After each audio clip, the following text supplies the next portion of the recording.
Thank you, thank you. All right, do you hear me well? All good, let's go then. So, yeah, I'm really happy and privileged to be here today and talk about really important part when it comes to leadership as a role that I have been put to do. I was not aiming to be a leader of anything. I'm an artist, I just wanted to do my art. But the problem is also when you're good at business and good at managing stuff, nobody cares how good artist you are. So, and I want to share basically some tips and tricks what have been working, let's say for me, for us as a company, especially in MiTale, but also in the overall, in over 10 years of career in this industry. Let's not go more, let's just say 10 years plus. Let's not talk about years and age. So that's something that I would really like to discuss today with you.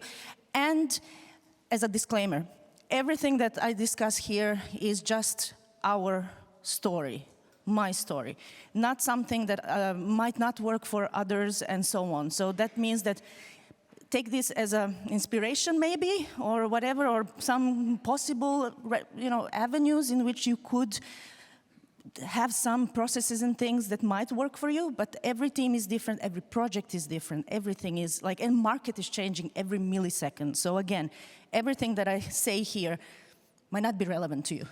But what it is relevant is that we need to share our stories, our experiences, our fuck-ups, in order to learn from them and the others can learn from them. So, who I am actually, and why I am here today with you. So, as a day job, I'm running an indie game studio called MiTale. We are from Finland, and I'm originally from Serbia. So again, I'm a female immigrant in a really successful business-wise country such as Finland when it comes to games. So again, possible to do your own gaming studio outside of your home country as well. Most of you might have heard of my name, especially through, or saw my face somehow, somewhere, due to my very active, again, 15 years plus work at IGDA, especially IGDA Finland chapter. But for most recent years, I have been at the board of IGDA Global, where I have been also for the past 2 years chairperson of the global organization. For those who don't know, IGDA stands for International Game Developers Association, and it's one of the biggest in the world with over 150 chapters and special interest groups, which we have been now for 29, so next year it's 30th birthday of the organization. So this is how old the organization is. And of course, this is something that I'm very still involved with when it comes to academic work. So my background is also in academia, and I do my research nowadays at IT department on the topic of interactive storytelling with quantum computing. And I know it sounds like why and so on, but again, not a software developer, not a physicist, and yet as a game designer, I'm exploring how we can use emerging technologies such as, for example, quantum computing, which is getting more and more used in everyday cases as well, but I won't bore you about that today.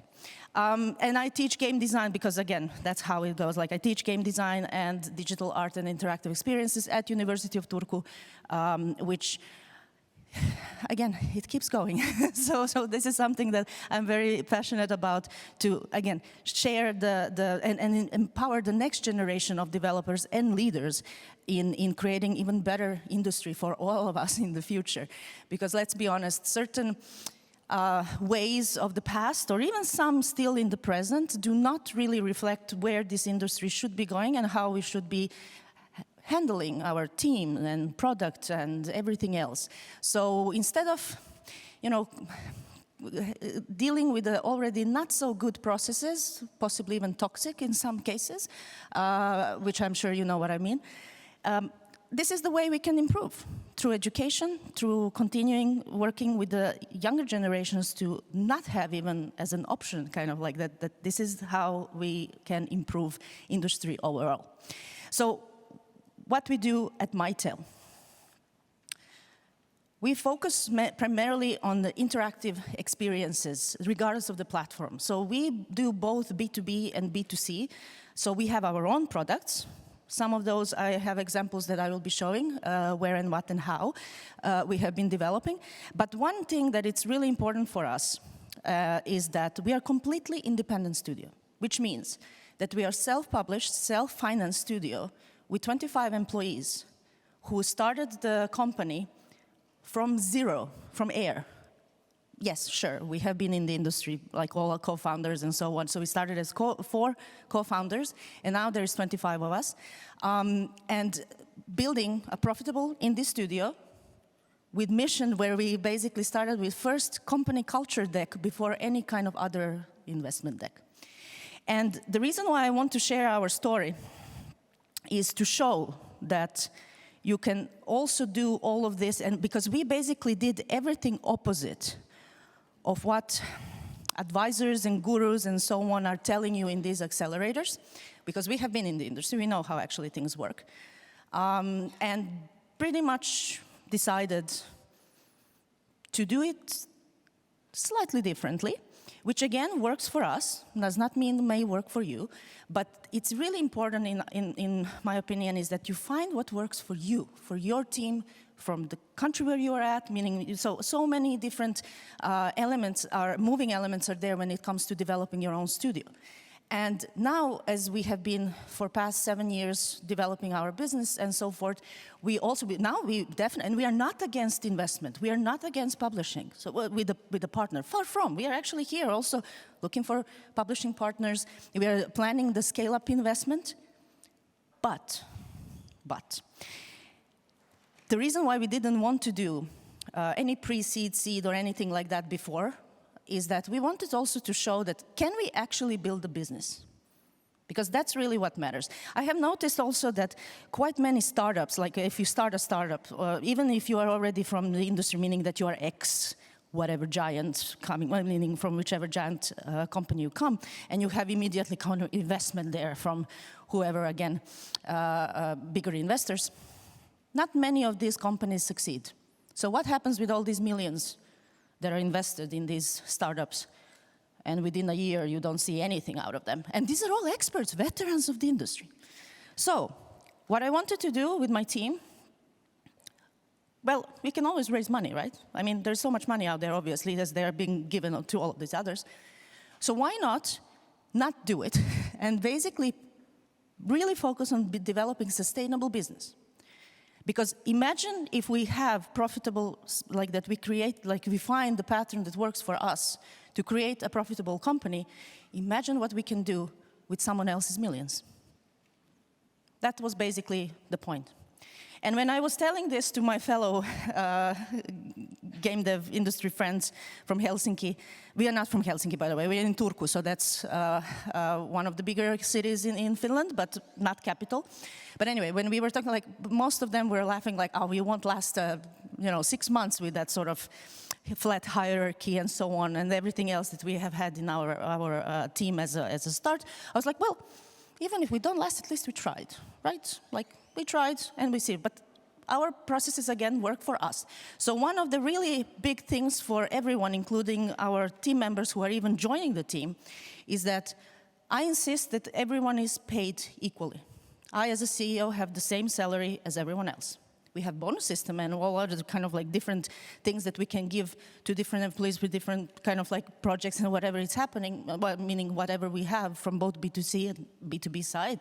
But I think it was, and I still don't want to change that, like even with the growth and everything else, because I'm nothing without my team. Who am I here to tell you our story if I would be just me? So this is another thing that we will be discussing today of what these skills and what it really means to lead the team. Because it's not just a role on a LinkedIn. You have nothing from that.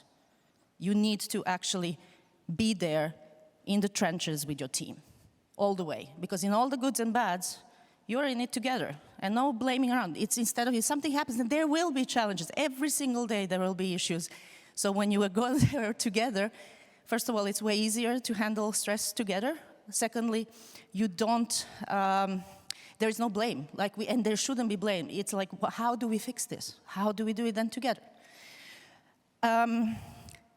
Before we go on, I want to ask, so this will be a bit interactive presentation, as that's how I'm usually doing. How many of you are actually entrepreneurs in the house here? How many of you would like to be? Cool. All of you are, I believe, in some game development background. Yes? Hands up? Yeah, cool. All right. So, building your own studio from scratch. Even if you decide today, let's make a studio. Sure. Why? Why are you making games? Why do you want to make games? You can say. I'm sure I can hear in at least some comment. Yeah, go. Entertain people. Yes, exactly. So we want to bring something valuable for the people to experience, right? Yeah, go.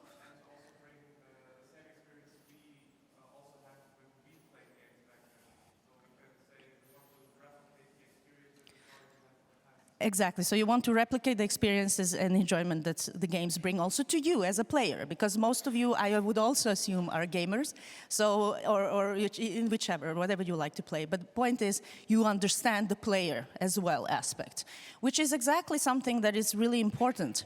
When you are creating a game studio, you should focus also like we do in our processes of creating games. We focus on the players, right? So it always should be, or if it isn't, you should consider like really switching to be fully player-centric approach. Same thing is in building a game studio. It has to be team-centric approach, because once again, you are nothing without your team. And this is something to remember. Every single one of you have a very specific role with all your strengths and weaknesses. Because that's the thing, it's really important to define strengths and weaknesses so that when you are together, there is all correlating so nicely that if someone is not good at it, don't push them to do it. This person can handle it, and so on. So this is why it's really important that everyone is fully transparent, fully there together to supplement all these, let's say, weaknesses and really get into the full strength as a whole, as a one. Because that's the thing, we create games as a product with actual goal, vision, shared vision. And this is the same thing when it comes to, so basically your design processes in the game design, utilize them in your team.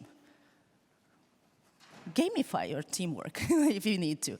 And one of the things, why I have this slide in particular, sorry, apparently there is missing one thing. Why I have this slide in particular is to remind you that why we love playing games and why people play games is that it's about the fantasy.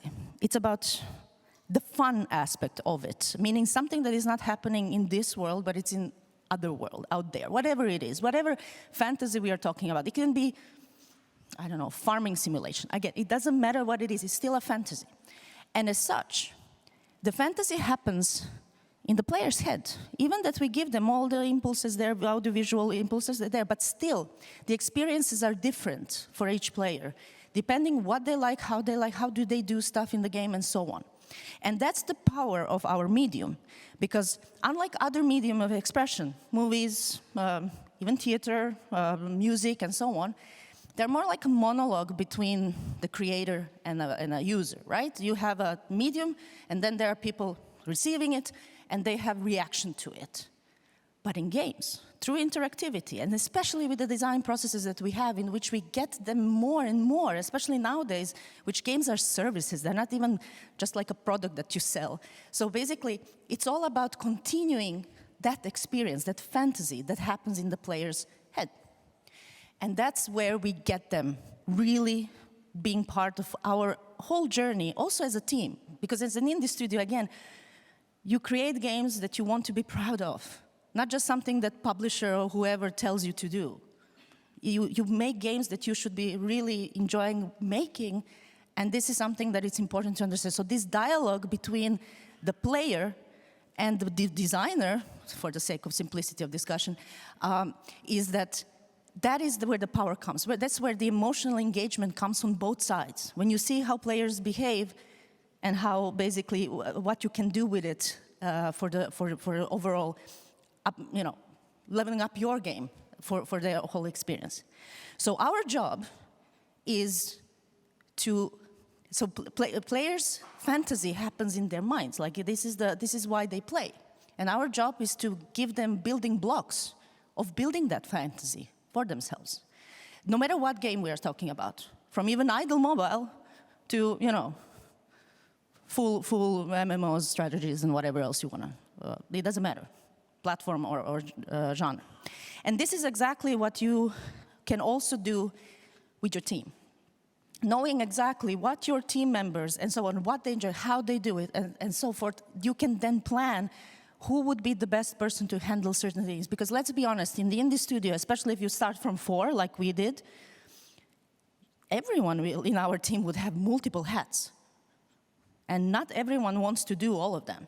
For example, even now with 25 people, I'm still standing on this stage in front of you today, and not someone else from my team, because they don't wanna.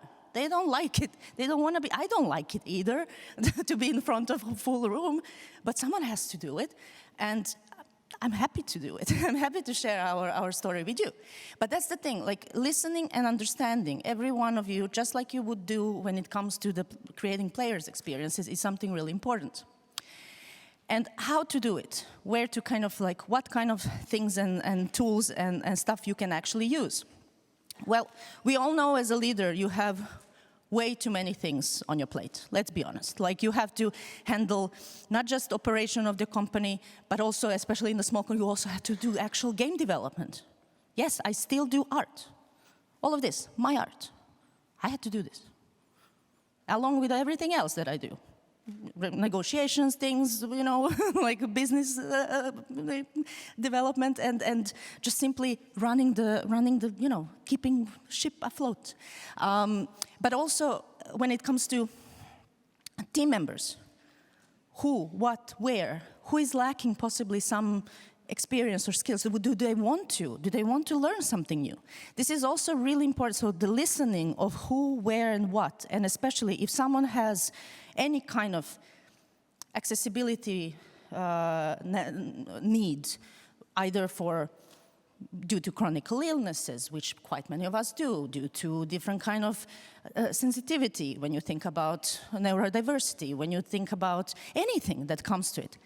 It is important to be able to adjust and to create your processes that actually work for you. To give you an example, one of our lead coders starts the day at 6:30. He's in the office at 6:30 in the morning. He's the most productive then, and he really wants to be then in the office. So what should I do? Oh no, HR, no. If this works for you, just don't expect anyone else to answer you at 6:30 in the morning. But if you want to be there, you're an adult, do it. We also have been having, and then he leaves, he leaves around, I think, 2 o'clock in the afternoon or something. So the point is, then some of the 3D modelers, they really work better later, like in the afternoon and so on. So of course, like they can, but the thing is communication. Creating communication channels and how the processes work that works for everyone within the team.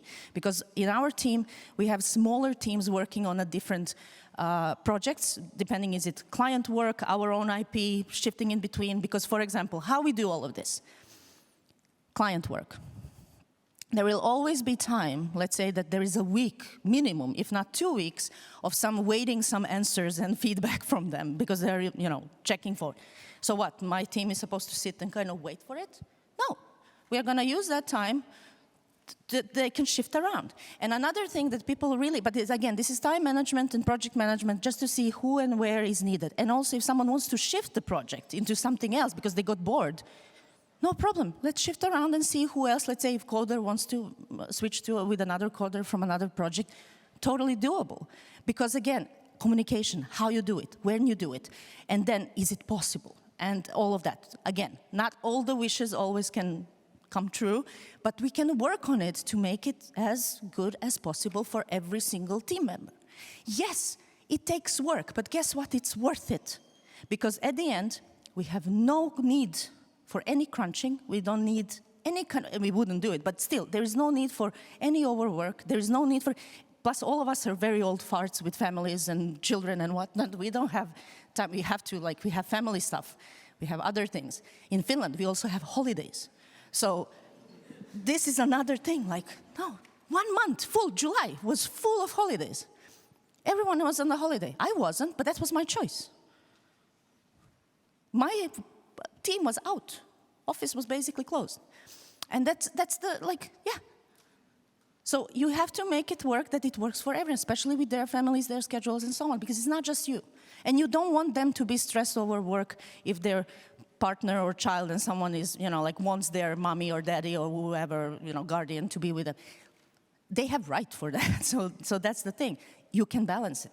But that's where the communication, figuring out the skills and everything else is really important. So these are the questions that we usually, even with the seniors, it's always important to remind yourself, what are you good at?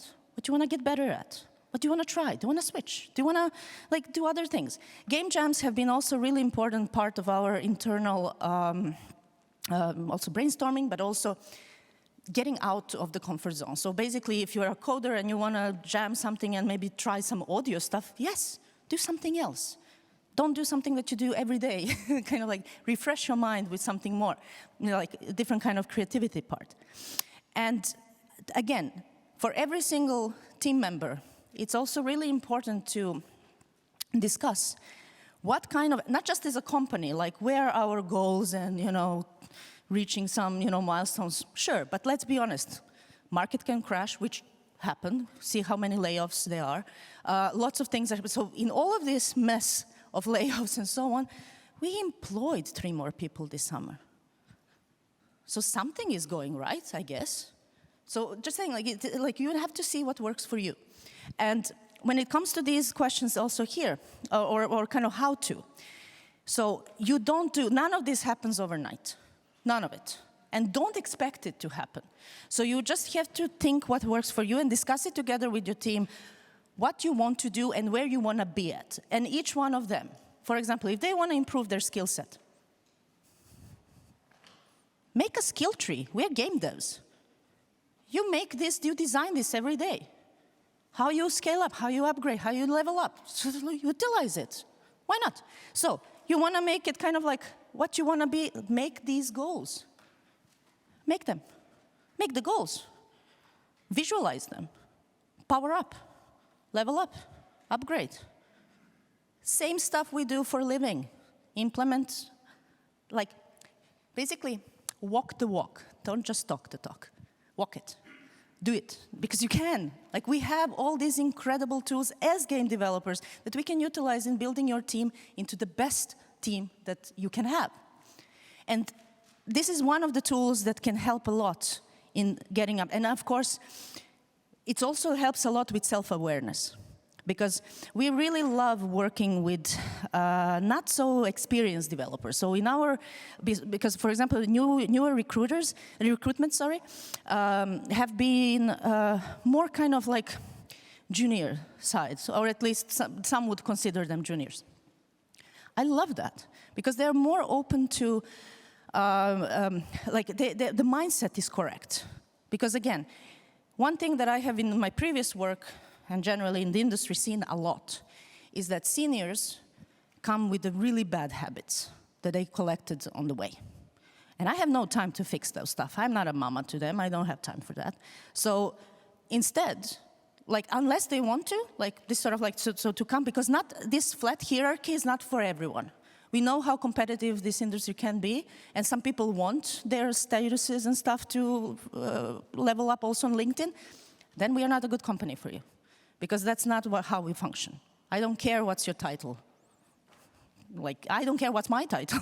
The point is that I care that everyone is, happy, sound, and their families are, so that, because happy workers make happy things. And this is something that it's all about people, listening them. And of course, this is just a little bit kind of like how to build skills, you know how. But if nothing else, you can use Miro or whatever else you otherwise use in your design thing. But things that I wanted to run through a bit of in more detail. One of the important things is that what we didn't do according to what others wanted us to do, like keep the focus, do this, do one project, blah, blah, blah. No, How stupid advice that is from all the investors and publishers. Hell no. First of all, in the market where we are at, who knows what's the next big thing? Nobody knows. If they know, they lie. Let's be honest. And what we can see also is from the publishers and investors, everything that they make deals and they invest in is the same stuff that's theirs. Millions of games already with the same types on the market. So you want an innovation? No, you don't. You want the same thing for the fast profit back. But as indies, and we see that through history of indie development, all the innovation happens through indies because we have no boundary, we can experiment, we can actually do it. It's our power. So, do it. Diversify. Have many things. So don't put all eggs in one basket. Have many baskets and maybe one egg or few eggs per basket. But see what happens. See which one will hatch. Which one has better, like just see it. So this is something that has been crucial thing in our success.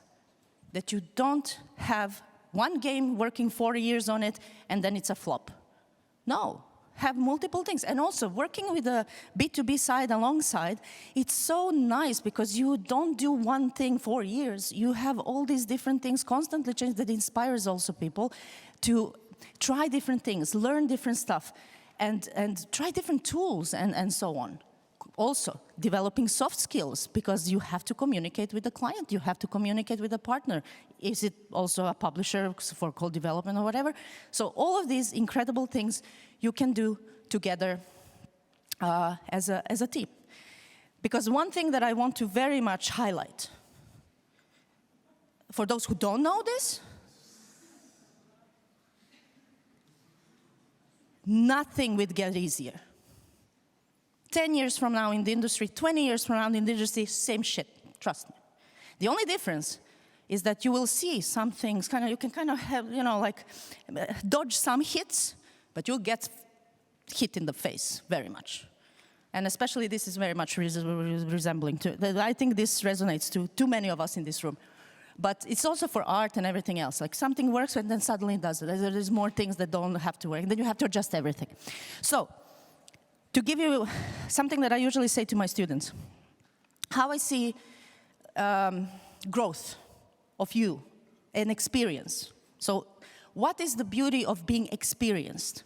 It's not about title in your LinkedIn. The beauty is this. Imagine we are all gamers, so I don't need to explain much to you. You are in a boss fight. You enter to the arena. There is a boss. First, you will get smashed immediately, just dead at the moment. Like, you're just gonna die immediately. You will keep coming back. So you will be smashed again and again. But then suddenly you will realize that, hey, there is a pattern of behavior of this boss, right? Like how it's happening, how the attacks go. Sure, so now you start dodging a bit. And then you maybe even hit a few times, but then you die. Because, of course. And then every time you go back, you learn more pattern, you learn more, and then you start dancing with the monster until you kill it. That's what experience is, also in business. Publishing, investment, all of this. Market, when to publish, what to do, how, whichever platform you're doing. Boss fights. And it's gonna get still, nobody knows, but then you will learn how to dance with the monster. Whichever it is that you are struggling with at the moment. Again, is it financing, is it production, is it design, is it whatever it is. It's different monsters, mini bosses, big bosses, doesn't matter. But you will learn the pattern. That's what experience is. And the next time when there is another, or your friend comes and, oh, I'm playing, I can't pass this boss, let me do it for you. And then that's and this is the beauty also of our industry, when we are there for each other as companies, where we support each other as well, and we should. Because if I went through this boss fight, I'm more than happy to tell you, check these patterns so that you don't have to go through the blood, sweat, and tears that we did. So please share your, especially failures, because that's what is the most important, that this is how we grow all together. And again, for diversifying your thing, like your income and so on, I know quite many people are not so happy with games as a service. But again, we do, like as working for a hire and so on. But at the end, that gives you so much experience. Again, this postfire, how to handle different kind of challenges in development that then in your own IPs, when you develop, you can avoid. So I'll just go through this. And when it comes to also gamifying like all the things that are actually you can use as a service, because now with all this know-how, you can help so many different industries in a different kind of products that you can actually get them to use like your expertise from your day's work. And this is one just very brief example that we did visualization, but also whole VR also experience. All this done in Blender, all. So not a photo, 3D model of the cruising ship, done straight from the architectural drawings while the ship was built in China. And this was also then used not just for promo things in VR to show how things are for their partners, but also safety training and whatnot. And all done, obviously, as engaging experience, because that's what they wanted. And working with the clients, of course, what is really important is, again, communication, which, again, this is where the soft skills and communication from your team also goes forward out there. It's really important to say no, and we'll talk about that a bit more.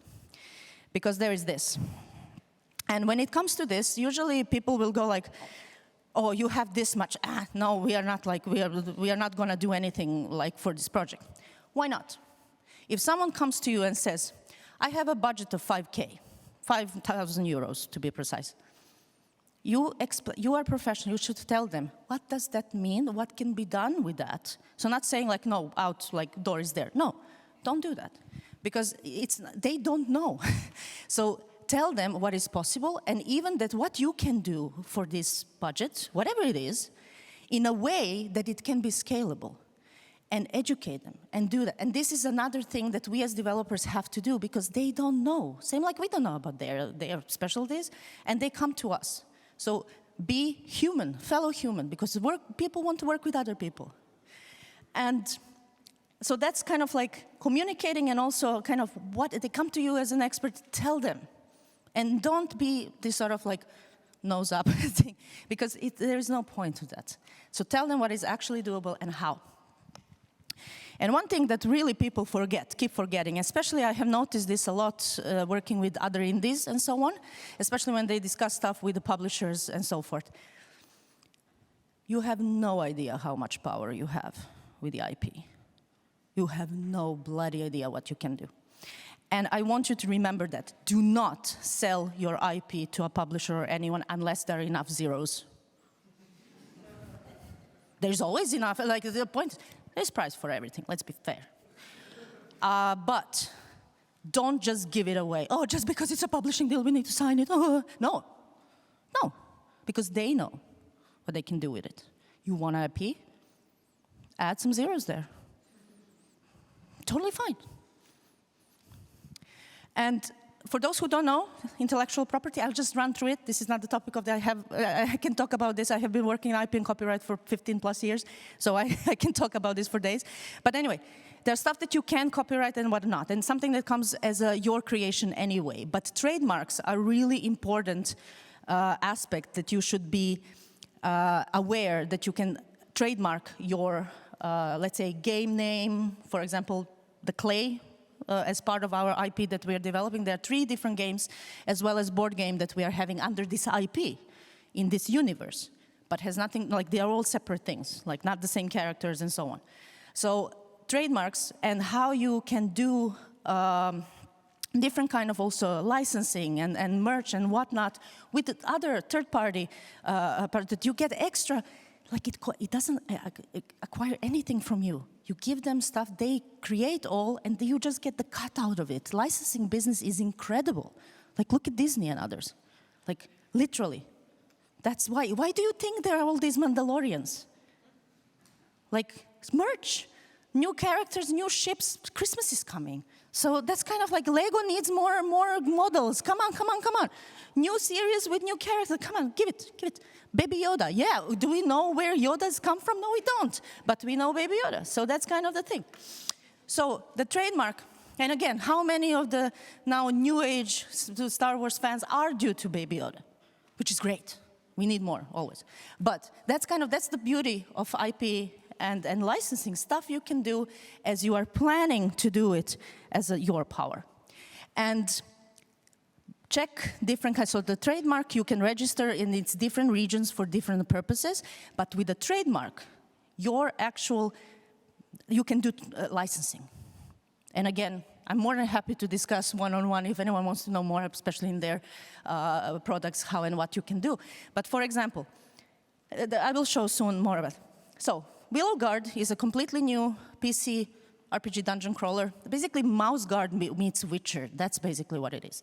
And here is our literally toy that I bought when I was going back from GDC, saw his face in the shop on the airport. He looked like I felt after GDC, because look at that face. And I just think so, like, yes, this badger speaks to me, because we were also making this game at the time. And now he's cosplaying our badger Witcher. And no, it's a Willow Guard, so we can't use, obviously, Witcher name. But yeah, so kind of creating your world and stuff you can do also with your other type of, let's say, merch and IP building, even before making any, you can do all this on your own. A lot you can do on your own without third-party assistance. And then all of this money comes to you. That's the beauty part. And you don't have to do anything later on. When they do merch and so on, you just create, you just get the money on your account from the licensing cuts. That's it. Clay is another. And I just briefly want to touch upon the difference between working with the third-party IP and your own. So basically, with the third-party IP, you really have to work very closely and following the brand book and so on. So if you are planning to do licensing with your own products, make sure that you create your own brand book and what you do. Because one thing that people keep forgetting, especially working on the third-party IP, is that you have no rights for it. Whatever happens, you can't do anything with it. And they also get the cuts from the revenue shares always. So be very, very careful with these things. And another thing, it's completely different when you have a merch and when you have an experience, such as games, how you create it and what you can do with it.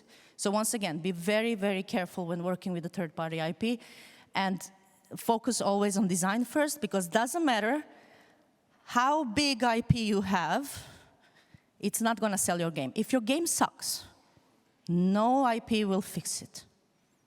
That's the thing. Focus only on the game design, that the game is fun. Doesn't matter, is it Mickey Mouse, or Spider-Man, or whatever there, or your own badger. Have a game that actually is fun, like that people want to play. And you can do that by testing regardless what IP is. So that's something that I want to be very clear that whatever you do, game design first, above everything. And working with the publishers and investors, things to be aware of, mainly, is that publishers do want your IPs, definitely, because obviously. So they can also, for possibly sequels and so on, that they can have full right to do stuff. But investors, no, they want people, they usually invest in people, and then IP is something that they see as a really big opportunity, business-wise, for the reasons I mentioned already. So therefore, make sure that all of this is defined in your strategy, what you want to do next, how, and so on. So when developing your own IP, and how to do it, and how to protect it, already told, like, you have copyright anyway, it's yours. As once it's out there, you say, I'm working on it, it's yours. You don't have to really do that. But what you do have to do is having this sort of trademark when it comes to licensing, that you actually have this registered, that it does belong to you as a company, and that you can do it when it comes to licensing agreements. And then, again, if you need even some sort of solution and so on, so that you need to patent it, check it. But there are so many different ways you can see what works for your product. Again, everything is pretty much specifically for your product. So to give you a bit just what we have been doing with Clay IP. So it's a narrative-driven RPG. We just do RPGs. Post-apocalypse again. So, you know, like we are so basic, aren't we? Anyway, the whole post-apocalyptic world is something that we are building throughout the years, and this is one of the titles. Then the other one is Clay the Storm, which is a rogue tactics game. And then we are making the board game. But then what we did is that, I'm sure you all have heard of Inktober, right? Especially artists. So what I thought is, hey, what if we do Claytober? Which means that we can actually engage with the people to create for that month. Also, it can be whatever, we have our own more flexible rules of how to do it, that you people make sci-fi things, robots, golems, things that kind of like refer to our game. And that has been really great for community building. I have been also streaming different kind of, I was also participating in it and streaming our, my art processes also for the game, as well as on Twitch, as well as my daily prompts for the Claytober. And then having some kind of gifts for our, kind of those who did the most, kind of that really succeeded in the whole month, getting t-shirts and whatnot. But then I was like, we have all this art and stuff, and it's all art, very art-heavy game. Why not to make an art book? But this time, we actually introduce the world of it, like before what happens in the game that's coming to Steam. So, and here it is. And then we did it through Kickstarter, because we also wanted to use Kickstarter, first to learn how Kickstarter works. We'd never done crowdfunding before. And also to have more kind of like visibility marketing-wise, because Kickstarter is so good for marketing.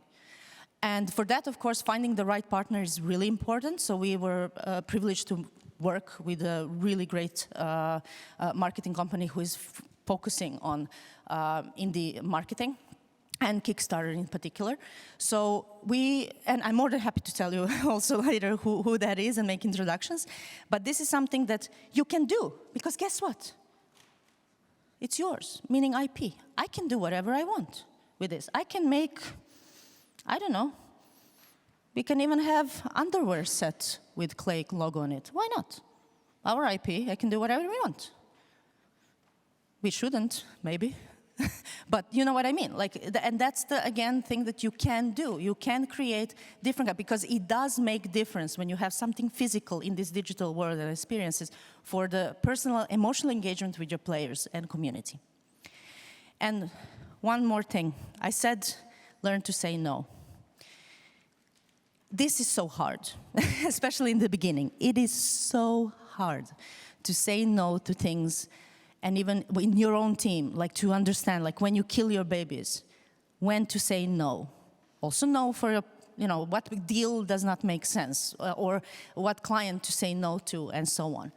So again, how to do it easier is to do it as a team. So what I do, for example, we have a client that would come to us and be like, we would like this and that.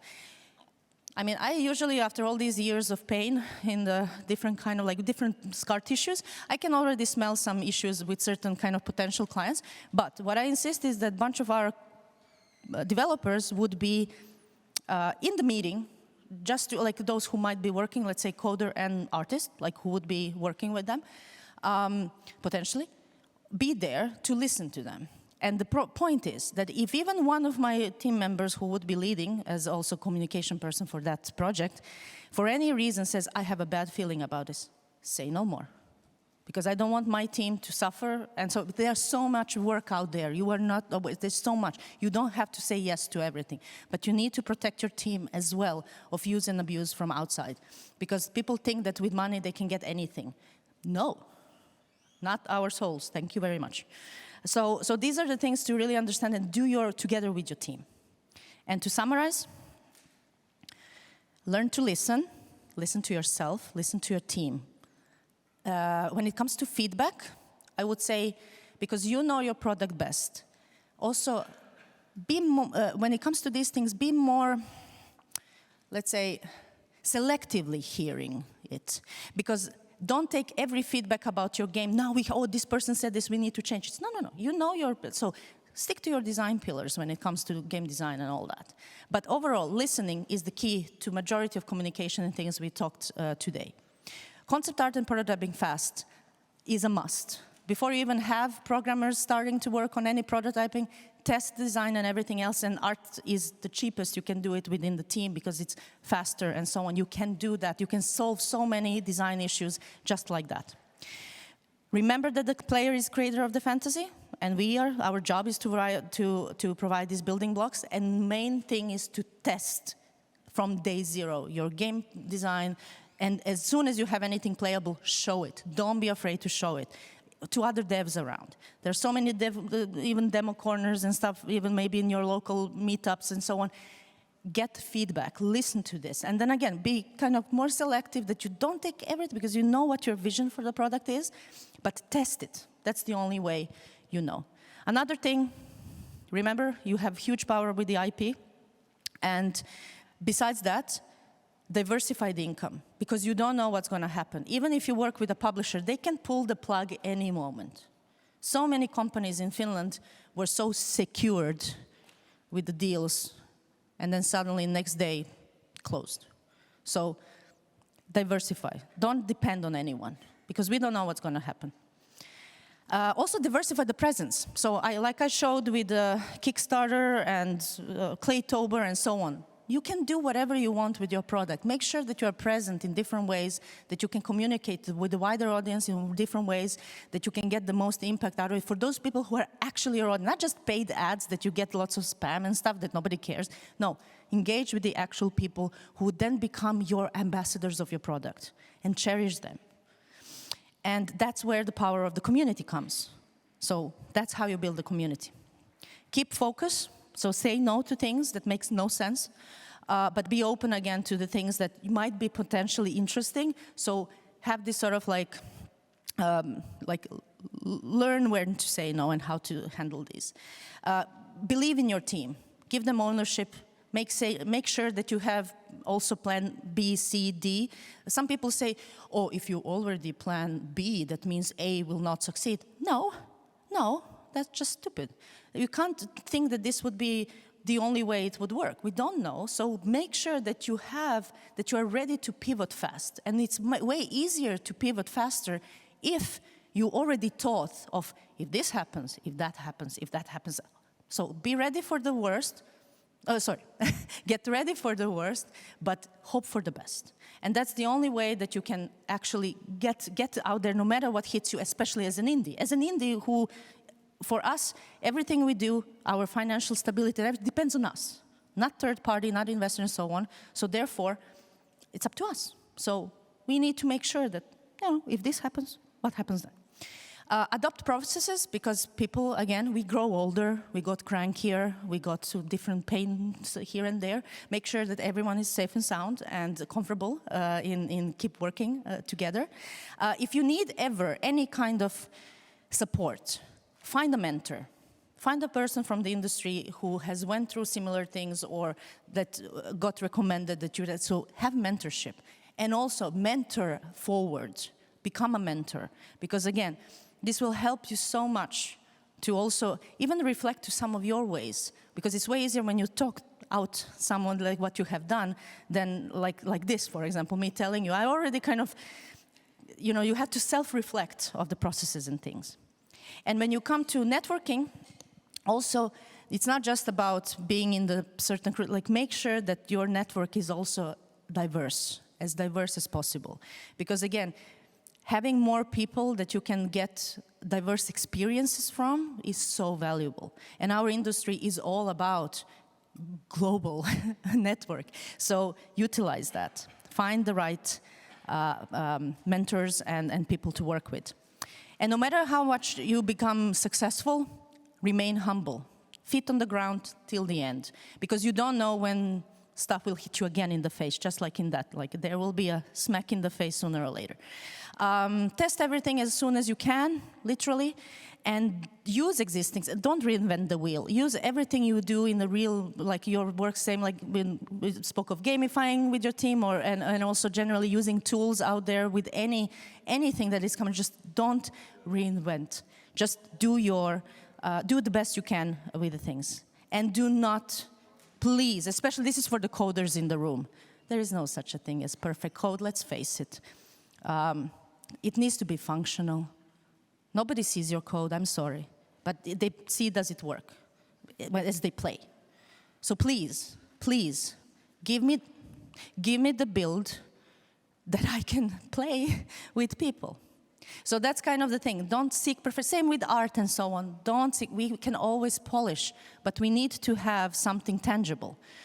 So perfection, nobody's asking for it. And besides, even in 5 years, none of that will be relevant software-wise because you have to keep updating and upgrading and so on. So yeah, just keep on doing. Like, it's important that it functions. And really important thing is to learn, based on that, say no to yourself when you need to kill the babies, when you see that things actually don't work. And the only thing you can really trust in this whole world when it comes to all these moving parts are numbers. So that's why testing is so important, that when you see what works, what doesn't work. So numbers are the ones. So KPI, key performing indicators, like what does work. So you see, like, does it? No, okay. And killing doesn't mean that you can utilize that for some other product. Like, everything you have done is never lost. It's there and can be used maybe in some other game or as maybe DLC for this and that or some. So you can utilize that across other products or maybe for your client. But the point is, don't waste more time than you need to, especially as indie. You need to make sure that everything is going as smooth as possible. So pick your battles when it comes to these things. Because with your IPs, you can always go back to it. You have it, it's yours. So it doesn't matter, do you need to pause and figure some other things? You can always go back to it. But saying no to yourself is very hard.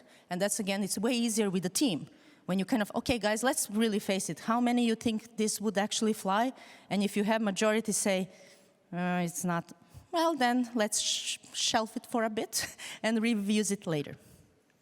And with that, I would like to close today's talk, as I went through a lot, I know, but I just wanted to share different kind of angles, different kind of struggles we have had, and some tips that might be useful in your work and in your also team building and leadership. But yeah, I'm more than happy to also continue these discussions after the talk or even later. Like, be in touch. I'm always there, available on pretty much every platform. And yeah, I'm more than eager to hear your questions and comments. So with this regard, I will thank you and look for the questions.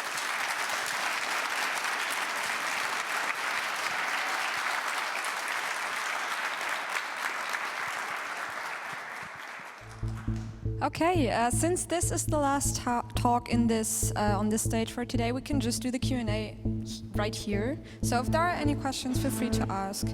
Should I just? I'll be very loud.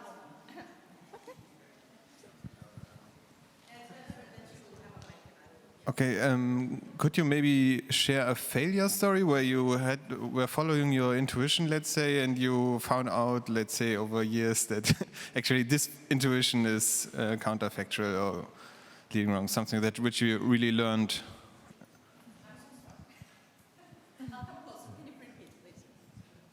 I mean, as an indie developer company, I was wondering if you could share some failure story, not a success story. So you were talking a lot about we did this the right way, this the right way, but something where you were following your intuition, but it was just wrong, and you had to find out the hard way. Well, Clay. Huge, huge bummer. So with Clay, first we wanted to do this big, basically MMO, amazing game design, way over the scope. We had then 8 developers in the house. That would take us 25 years to develop what we wanted to develop. We killed it. And then from there, but the story was really there, we know it. And we got even with this kind of that big scope, we had this even got some awards at some kind of local Finnish kind of competitions and so on. It's like, no, but there is this. No, it's way over. So what we did then, okay, we believe in the world, we believe in all that. Let's start with something tangible. So we did this narrative-driven RPG, very simple to do, actually. Heavy art, sure, but the way how we designed it, we experimented more with game design to actually fit that it's very easy, fast to make.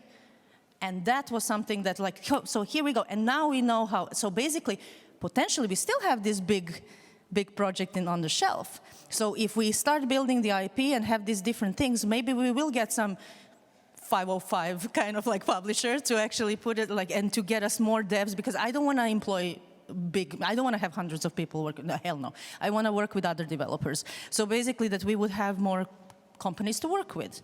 So yeah, lots of failures, let me see. Client stuff, oh my God, pulling plugs of the publishers. It's happened twice.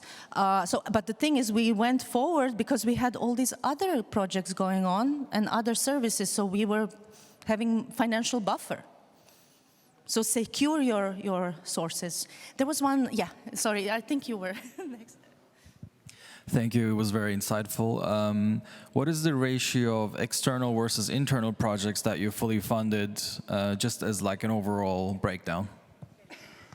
We always keep it close to 50-50, but this year, for example, we really invested a lot of money of our own into our own products. So we published since the beginning of the year 2 mobile titles, and then now having 3 PC titles in the rest. So we wanted that, while we still have parts lower, so now it's more like, let's say 30% is B2B, but I would never close, even with the scale-up investment. Then, let's say, if we would have scale-up investment, our core team and all that would keep going on to this, our things, but I would always keep B2B, maybe with new recruits and so on, to keep that, because why would you ever close the faucet? It's just so stupid. Well, and then because investors want that, keep the focus. Yeah, but that means that these investors, when they tell me that, actually, you are not a professional investor, you are a hobbyist. Because the actual, when you look at the investors in the software development, that's exactly what they want. They want to see income before they invest. So that's kind of like the, so we in the games industry, we have a really weird, this new thing that who raises more as a startup instead of who makes more and becomes more, as you can see also from all these news of the industry and so on, like, no, I don't care about raising money. That's not your money, someone else's money. But how much you made is something that's kind of like, there was one, yeah, sorry. I wanted to ask, like, the first time you said no towards a company or something, how hard was it to say no, and has it become easier in the future to say no towards publishers or towards the team itself when it comes to stuff? First of all, I'm still very bad at saying no. I'm getting better, but because I always think that it's a design challenge. So it's like, yes, maybe we can do it. The first thing I would be this was a clear, easy thing. Company came to us, got the money to make a VR game. No problem, can be done, because we are also doing VR, no problem. And the thing is that they said, and I asked, because usually we have this sort of like, okay, what do you want people to do in this experience? And then they're like, we want this and that, and something like, then why are you wanting VR? That makes no sense that this game would be on VR if you want people to do this and this and this and this. Because we have now, let's say, funding for it, we got it from whichever partner, this sort of like, so we need to, VR is sexy now, we need to do VR. And then I was like, well, we can do it in a sense, but we don't believe this is something that our team would be also, like basically say that we don't believe that this would be a good fit for our team and our portfolio, because we don't want to do something that will not actually work. And we educated them of what could be working. So if they insist of going to VR, then I have so many amazing companies that I'm more than happy to introduce them that would just do it as a service. So they wouldn't have this, because for me it's really important that our team believes in what we work on, that we can really put our name with straight face out there, like we worked on this. Doesn't matter what it is, but that's kind of like that we are kind of, yes, we were part of this, no matter how small or big. So that was one really easy among the first saying no, but the funny thing is that when they actually started, they actually realized that, yeah, that was a bad idea. So then they came to us and then we did exactly what they want, because it's about user experience. So saying no, and then this sort of, if someone tells you like this, talking to investors and like, yeah, we would invest, but we would totally kill B2B. Like, is there a hidden camera here? Because the thing is that who in the right mind in the business world would tell you, kill something that gives you continuous, really good income on the kind of like, while you are still doing this, so like you want to scale this, so the focus is there, obviously. So then it's just like saying no, like, no, we are not a good fit. It doesn't mean that they are wrong. and that we are right or that we are wrong and they are right. It's just we are not then a good fit. One really important thing to know with the publishers and investors, that you should be picky with them as much as you are as when you are recruiting, because they become, especially investors, they become part of your company.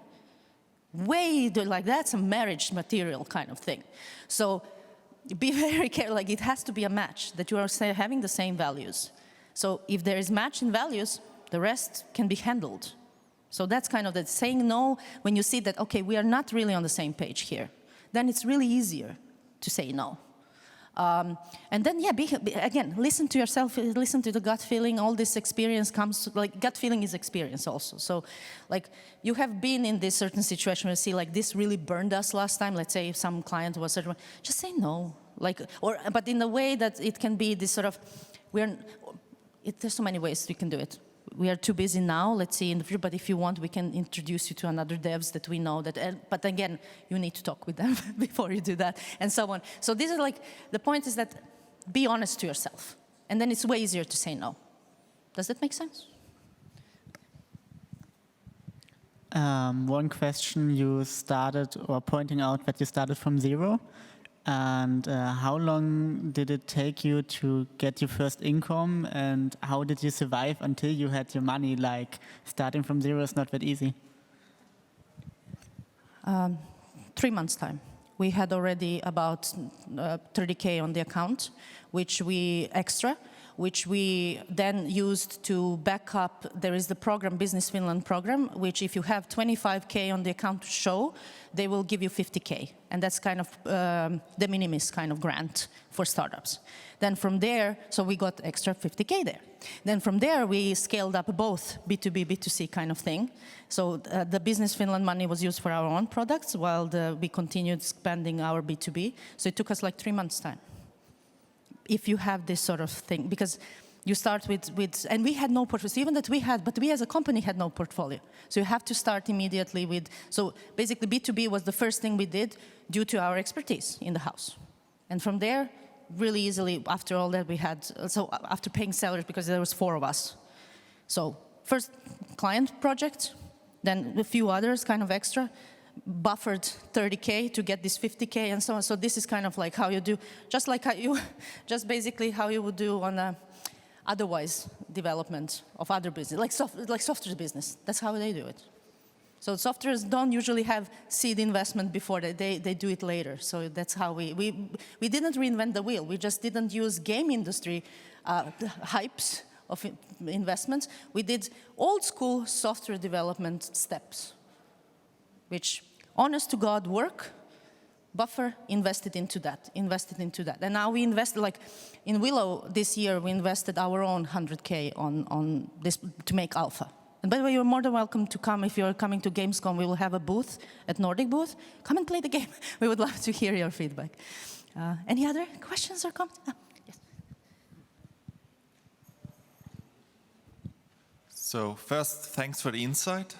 And second, how did you pick your teammates to start the journey, and what were red flags? All right, yeah.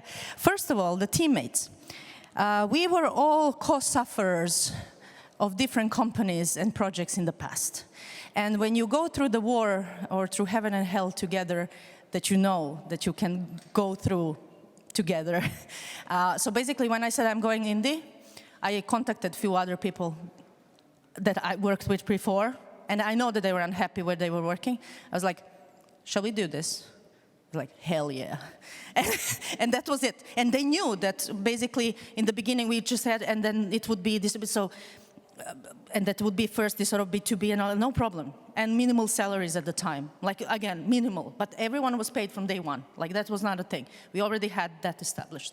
So basically, because also with the B2B, by the way, you can ask always in advance certain specific percentage that is paid in advance, because the project goes on, so that you have for the salaries and all. So it's not something that you wait at the end. So that's how you have immediately money for salaries and all.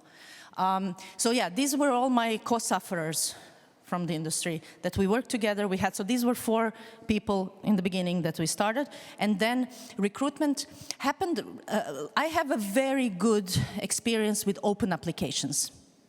So when the people send a proper open application, when they checked your company when they had this sort of like, they really researched that and they send the adequate stuff, and then we can see like that open applications were working really well for us, and the internships.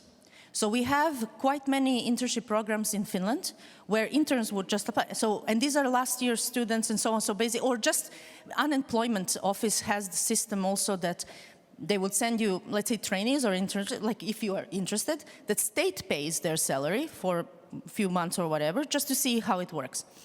That was working wonders because these people are so talented, and also then we see that do they fit the team or not? And we recruit like that, because if this is like it's one of us kind of mindset, then yeah, absolutely. And we have work and all, absolutely. But then not everyone was matched, because as I said, some people want this ladder up, the kind of like read roles on the like, which like, sure, I can put some roles on the LinkedIn, but again, it's not about that, not in our team.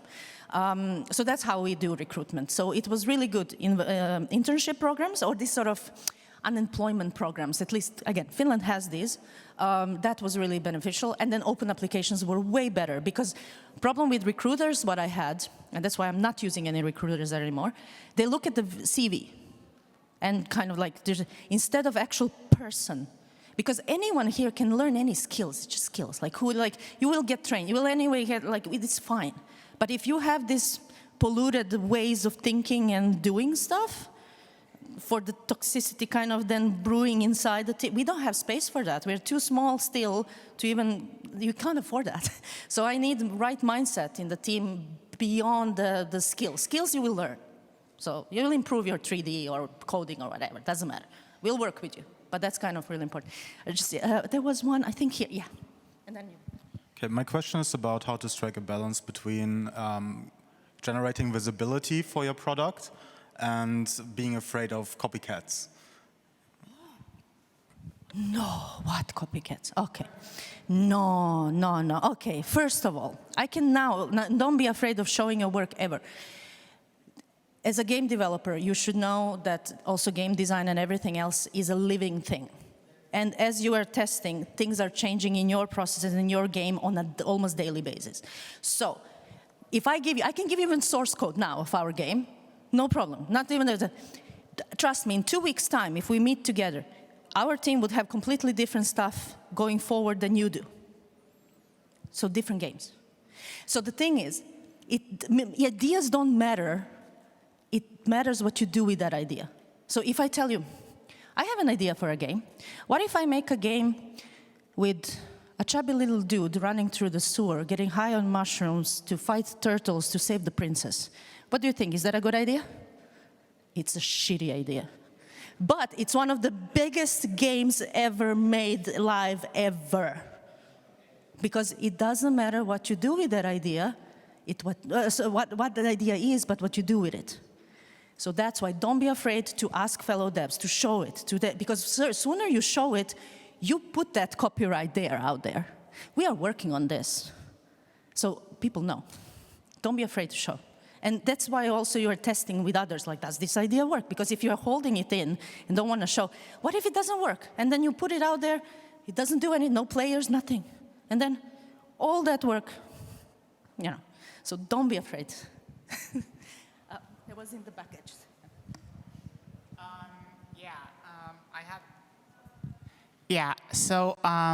I had a question regarding, what is the, it's hard to maybe ask for numbers, but what's the viability of fundraising?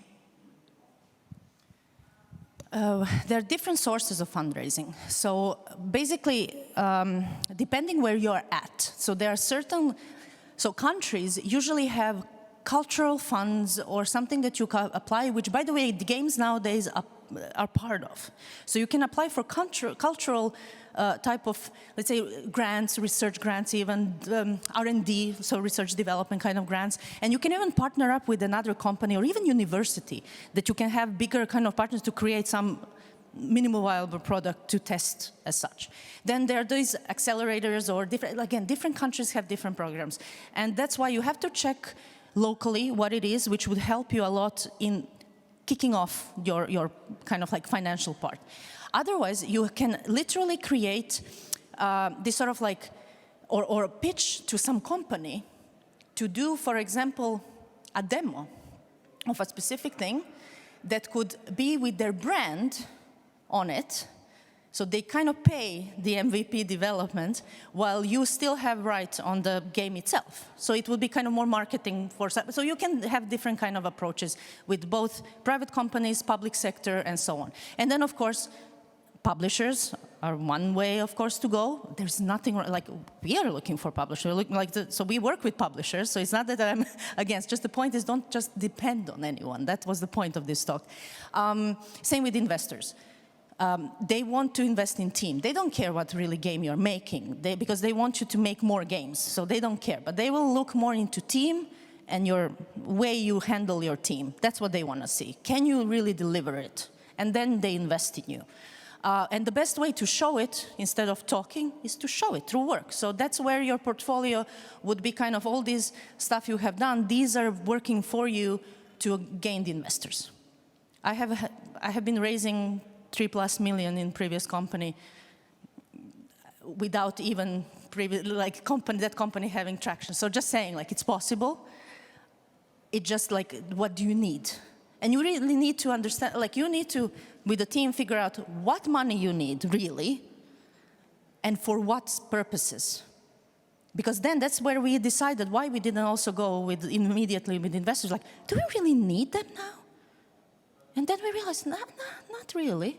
Because in the beginning, they want to get the cheap shares. That's the point. That's why they go to startups. They invest to get big chunk of shares for nothing. So do we need them? Not really. So you need to just see what money you need and for what purposes. And then on that, you see what you get it. Because there is public and there is private money. There are angel investors who might be way better in the beginning to work with than some kind of bigger VCs. So it depends on your product and your team strategy, what you want to do. And then again, you can always do also B2B, and from that kind of like profit, invest in your product. So many ways you can do. I hope, yeah. There was, wait, was it? Yes, you and Hey, so you talked about diversifying your income streams and doing more than one thing at a time, having multiple plans and being able to assign your teammates across them at times. But how do you balance that for a small, medium-sized studio to be able to be focused enough to do that one thing well, the main thing or the two main things or whatever it is? How do you, I guess, balance the focus? One thing, don't ever put people to change their shift in between just like that. Especially coders in particular. If they, like let's say this week, code that, whatever it is. So basically, all of this is planning happening like on a longer term. So none of this happens overnight. So you shouldn't kind of say that, hey, now you jump there, unless there is some real fire that needs to be fixed. Let's say you have something that, let's say, I don't know, servers crashed here. Of course, I'm going to have to go and fix it. Like I'm just saying, like this is different kind of. This is more like a customer support more than that. But as you are planning all and you have all these projects, kind of what's happening, and plus there are quite often delays with something. I'm talking about partnerships or so on, and these feedback loops and so on.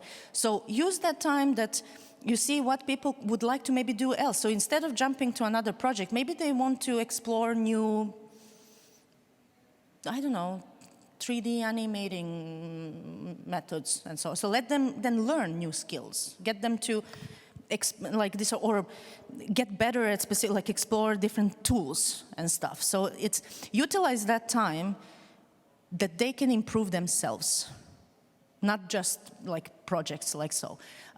Because it can happen that even multiple projects, like now, for example, there are 2 big projects that paused. From the one with a big publisher, one with a client. And now I have 6 modelers who are kind of like, I don't have official tasks for them, like when it comes to these. So they can work on our own stuff or work on your own, kind of like work on your own things and kind of educational side, like explore this, try some new like things with the animation, VFX, whatever, like learn these things. But that all happens on this sort of bigger picture. So you should have at least one person really handling So far, that was mainly me, but thankfully my COO here as well, he's handling all this nowadays with me and with our business developer. Because once you have more people, then you can share this load that I don't have to, for example, like I'm sharing the load with 2 other people. So, and then we sync. We have constantly sort of what's happening here, what's happening with this project, and then, okay, when do we switch whom, where? And then, of course, we agree with that with the developers. We are not just, okay, so is it okay if you take this week because this person is on a holiday, for example? So these are all communication parts. But balance it out. Just don't do fast shifts. Nobody likes that, because that can be very stressful. So that is one thing that we absolutely kind of avoid doing. Yeah. There was one in the back, yes. Thank you. Very short, menial one. You had a slide with a link and an example of the skill tree making. I really like that idea. So can you put up the slide again, because I couldn't take a picture. Thank you.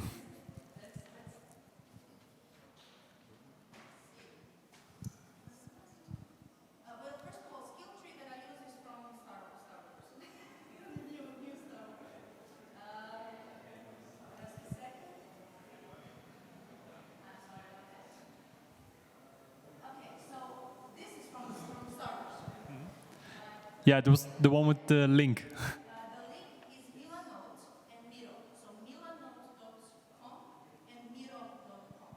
These are also used for game design. But you can even use diagrams.net or something like Google's diagrams or something. So it doesn't have, whatever works for you, that you want to do for your design and use for your own game design. So just use the same tools. Thank you. Any other? Oh, okay. Just how do you do it? Like, you have your company, you work at IDGA, then you study for quantum physics and game design, and then you teach. Do you do time planning? How do you do it? I do bend space and time sometimes. Okay, I do not recommend this. I work personally 14 to 16 hours a day, also weekends. And this is my problem. And I have a family, and I spend time with my family. But the thing is, how I do it is this, and I will give you my typical day. I sit by the computer from 6 a.m. or 7 a.m., start my work. And usually why I do it, I don't need much sleep as a person. So again, this is very personal. Like I wouldn't recommend this for people to do. So this is always, I have been like this, even as a kid, so nothing new. So I start my day, usually around 6 or 7, literally work. And I don't go to the office even before COVID. I was more in the office, but nowadays definitely not going to. Why would I be in the office? More effective at home. Go when I need to, but hybrid work was something that was always an option in our company. And then before the mayhem starts, usually at 9 a.m., 10 a.m. with meetings and all that, which takes forever, I already did so much in these 3 to whatever hours for like company-wise. So I work from 7 till about 3 or 4 p.m. on company, like MiTale, full-time, like that.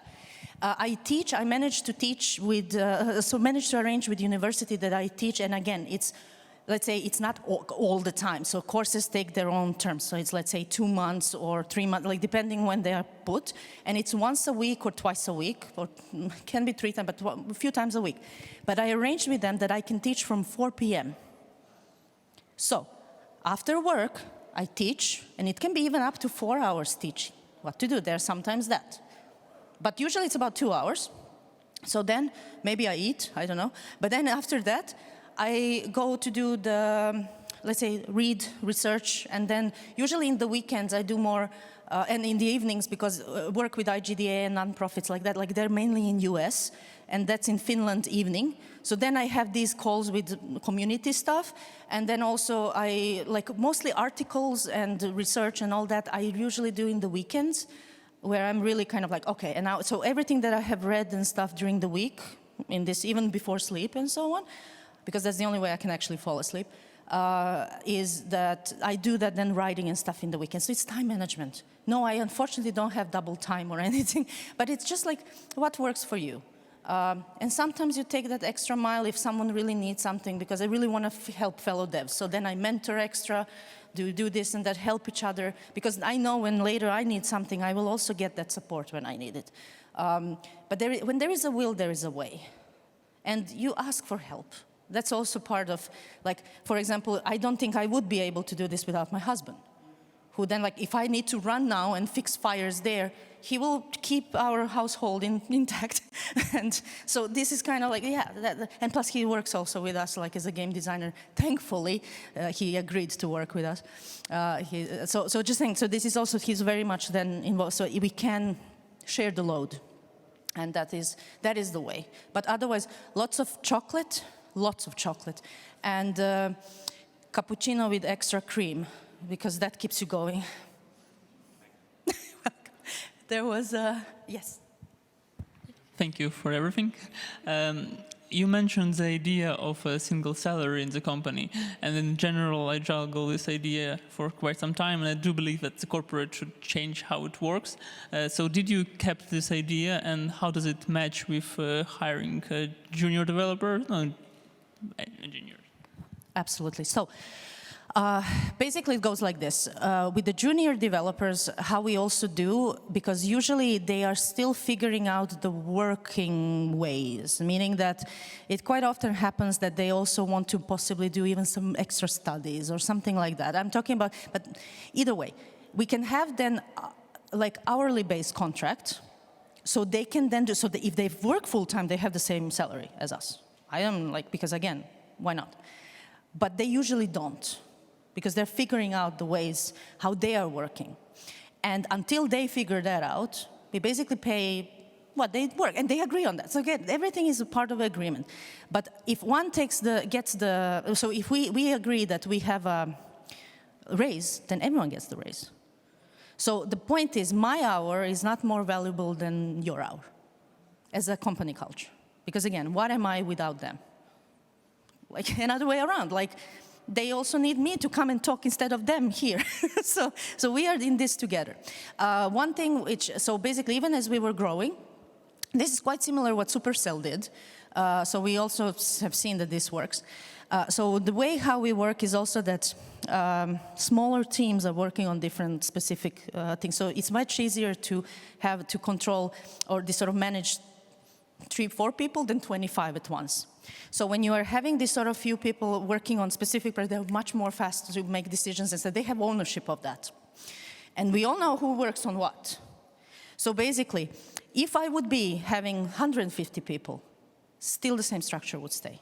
So we would still have this sort of like, just then what would happen is that most likely few of the teams would be only doing project management, kind of management, but that would be their thing. They wouldn't be then, so there would be more people handling what currently Oskari, Lassi, and I do, instead of, but still, there would be these smaller teams, so they are way faster. Supercell does that, now also with 300 people. And when you think about the amount of success they do, and they only have 300 people. I mean, so you don't need that many, it's just how you arrange. It's all about project management and time management. So, but you have to talk with people, not just, I can't assume, like I said, like if I put our developer to work from 9 o'clock and he already wants to work from 6 a.m., like me, I like to work at 6 a.m. because I'm a morning person and I really want to do stuff in peace. Morning is the best, for me, not for others. Like God forbid our system architect coders, you do not touch them before 11 a.m.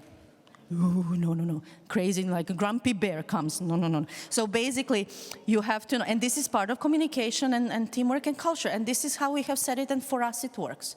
But again, you will see what works for your team, but that's where you have to just, any other, was there any other, yes? So you mentioned it's a better idea to make multiple smaller games compared to one big game.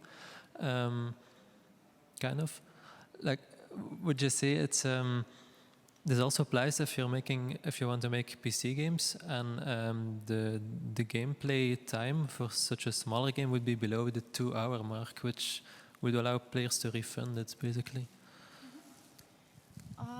It's not necessarily that it's smaller games instead of one big one. It's more like, what can you do to scale up? Because anything can become a big game, right? But with smaller scope, you can test better the idea, the concept, the mechanics, the way how things go. You can, even with a game jam, you can test things in 3 days more than what you can do with some whatever thing in 3 months if it's poorly planned. So the point is that faster you test, faster you fail, faster you move on. That's the kind of like idea behind. So, because you can always scale up things, but if the core is shit, you don't want to scale that up.